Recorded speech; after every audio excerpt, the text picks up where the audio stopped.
எனக்கு ஒரு ஐடியா வந்திருக்கு. இல்ல மேடம், இவங்க ரைட் பண்ணிருக்கிற ஆட்டோ அது ஒரு ஸ்மார்ட் ஆட்டோ மேடம். அதுல வந்து கேமரா அண்ட் மைக் எல்லாமே ஃபிட் பண்ணிருக்கோம்.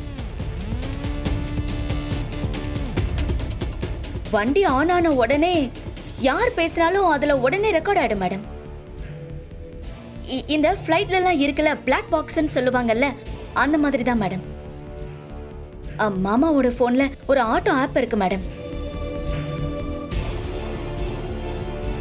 நீங்க ஓபன் பண்ணி பாத்தீங்கன்னா அந்த வாட்ஸ்அப் கால் வந்தது, என்ன பேசிருக்காங்கன்னு எல்லாமே தெரிஞ்சிரும்ல.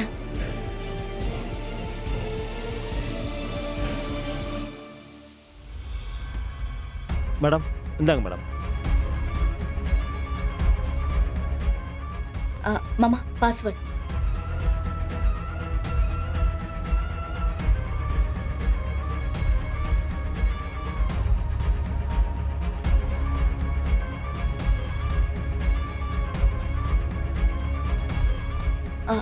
கேளுங்க மேடம். மறுபடியும் எதுக்கு இவர் ஃபோன் பண்றாரு? ஹலோ பிரதர், சொல்லுங்க. எங்க இருக்கீங்க? நான் வந்துட்டு இருக்கேங்க. சொன்ன டைமுக்கு கண்ணா வந்துருவேன். கிண்டி இன்னும் தாண்டல. தாண்டல வர வழியில என் ஃப்ரெண்டு சூர்யான்னு ஒருத்தன் ஒரு பார்சல் கொடுப்பான். அதை வாங்கிட்டு வந்துடுறீங்களா? பார்சல்? என்ன பார்சல்? அது மருந்து.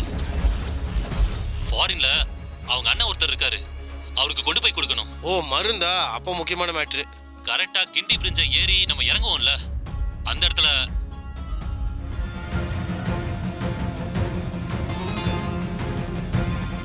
என்ன தர்மா, இது நீ போட்ட ஸ்கெட்சா இல்ல உங்களுக்கு யாரும் போட்டு கொடுத்தாங்களா? மேடம் அது தப்பே செய்யாத 2 நிரபராதிகளை குற்றவாளியாக்க பிளான் பண்ணிருக்கீங்க. இதுக்கு என்ன தண்டனை தெரியுமா? இதான் நீங்க விசாரணை நடத்துற லட்சணமா? மேடம் அது வந்து இப்ப மட்டும் நான் வரலன்னா எம்எல்ஏ துளசியையும் அவங்களோட ஹஸ்பண்டையும் 3 நாள் லாக்அப்ல வச்சிருப்பீங்க.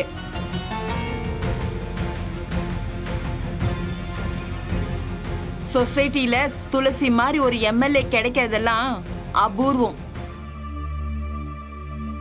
அவங்க இந்த தொகுதிக்கு எம்எல்ஏ ஆனதுல இருந்து அவங்க நடவடிக்கை எல்லாத்தையும் நான் பார்த்துக்கிட்டு தான் இருக்கேன். நான் ஒன்றும் சும்மா ரவுண்ட்ஸ் வரல. இந்த விஷயம் கேள்விப்பட்டு பர்பஸா தான் வந்தேன். நான் சந்தேகப்பட்ட மாதிரியே நடந்துடுச்சு. ஏண்டா, போதை பொருள் கடத்துறதே தப்பு, அதுக்கும் மேல எங்க 2 பேர் மேல பழி போடுறீங்களா? உங்க எல்லாருக்கும் கல்யாணம் ஆகி குடும்ப குழந்தையெல்லாம் இருக்குல்ல? எப்படிரா இப்படி ஒரு சமுதாயத்தையே எதிர்காலத்துல சீரழிக்கிற மாதிரி ஒரு கேவலமான வேலையை பாக்குறீங்க? இப்படி எல்லாம் சம்பாதிக்கிற பணம் உங்களுக்கு ஒட்டுமா? மேடம், இவங்களுக்கு நிச்சயமா தண்டனை கிடைக்கணும்.